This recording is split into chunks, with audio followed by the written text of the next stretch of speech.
Olá, bom dia. Vamos a mais um fato no canal Histórias e Fatos que a Vida Conta.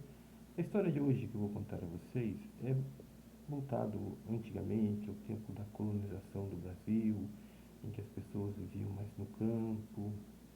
E ela é recorrente de várias cidades, várias regiões, né, e vários tempos. Ela envolve a escravidão, senhores de terra e uma lenda. Lenda, pode ser uma lenda, né? Como pode até ser um fato verídico, né? Não estamos aqui para discordar de ninguém, dizer que isso não existe ou aquilo existe. Só passamos os fatos para frente aqui no canal Histórias e Fatos que a Vida Conta.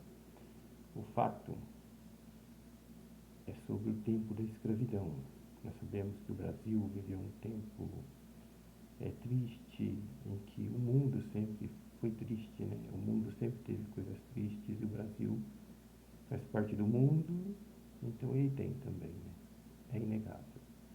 É falar sobre a escravidão que havia da população afrodescendente, né?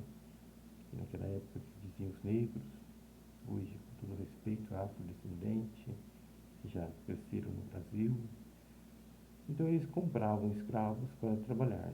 Sempre foi assim, desde o começo. Escravizava daqui também os índios, os que nasceram por aqui sem dinheiro nenhum. A escravidão atingia também a cor branca, a cor vermelha, que não tinha poder.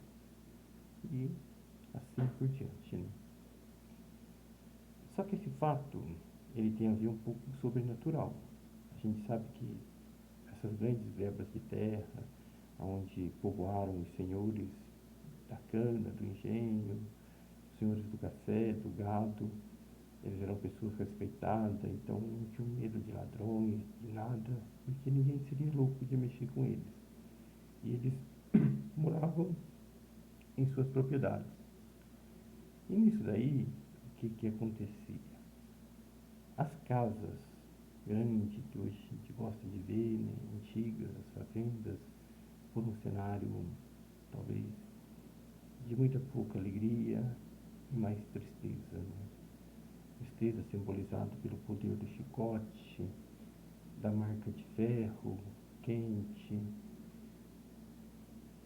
do som dos tiros, das espingardas de chumbo, das garruchas e de outras armas aí que já existiam, né? As armas brancas, as espadas e vamos por aí. Então, né, dentro dessas casas havia um ordem, porque era uma escravidão. Quem mandava na família era o senhor, o dono, o proprietário. E havia até alguns truques nessas casas. O que ocorria?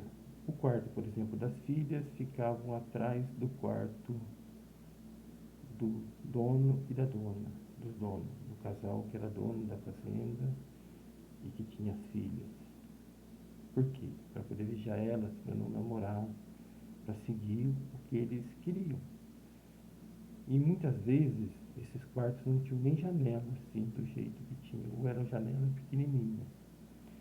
Só existe uma fazenda que eu sei, que já foi provado em pesquisa, que o quarto da filha tinha janela grande, é a fazenda do Pau d'Alho, em São José do Barreiro, porque o dono era um coronel do exército de carreira, então ele tinha a janela porque tinha soldados, guardas que ficavam ali em frente à janela das filhas e da dele, tomando conta a noite toda do sono deles. Então ela não seria louca de pular, ninguém seria louco de entrar para dar ali uma namorada, né? Então era assim que funcionou por lá. E nas outras, geralmente não tinha janela. E quantas mais janelas tinha nessas casas, era símbolo de poder.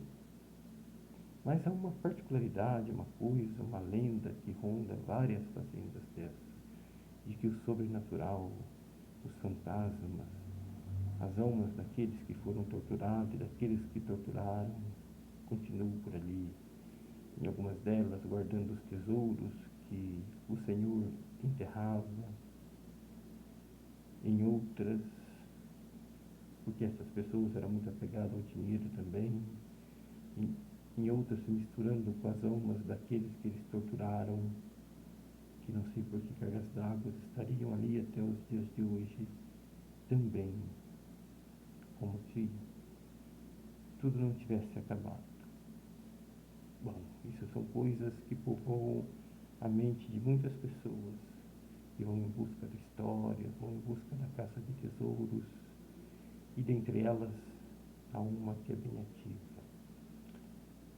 Aqui, próximo daqui, existe um bairro, Pedra Branca, que pertence ao município de Monteiro Lobato. E nesse bairro tem uma das fazendas que teve, muitas fazendas tiveram por lá, né, para produzir café. Em uma delas havia uma história, há uma história. Não sei se ela está de pé ainda, não sei o nome dela, mas a pessoa que me contou foi o próximo ano, de que há um quarto que não se abria ou não se abre até o dia de hoje, porque a parede era cheia de marcas de sangue dos escravos que ali sofreram, né? Eles tinham seus aparatos de tortura, o tronco, o chicote, marcava as pessoas com ferro quente, assim, todo tipo de tortura para impor o medo.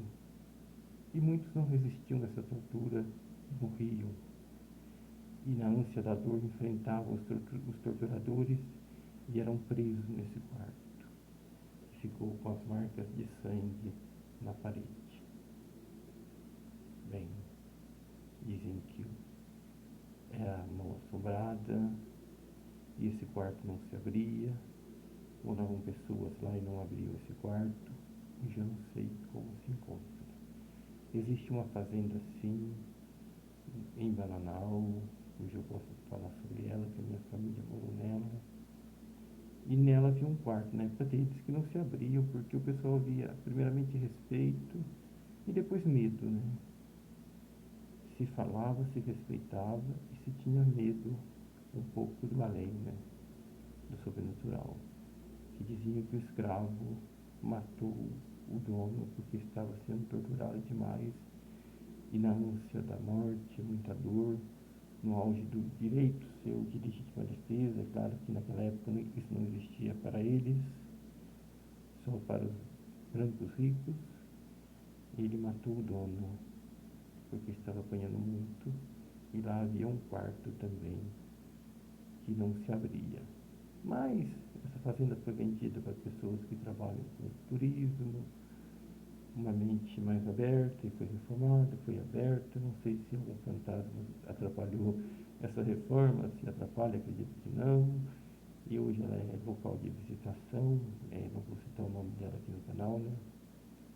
Mas é uma história semelhante como a daqui da Pedra Branca. Então fica aí um relato muito interessante sobre o passado das fazendas de seus senhores, de terras, de almas e vidas. Era assim que viviam muitos dos homens com poder financeiro. Não vamos dizer todos, porque somos seres humanos.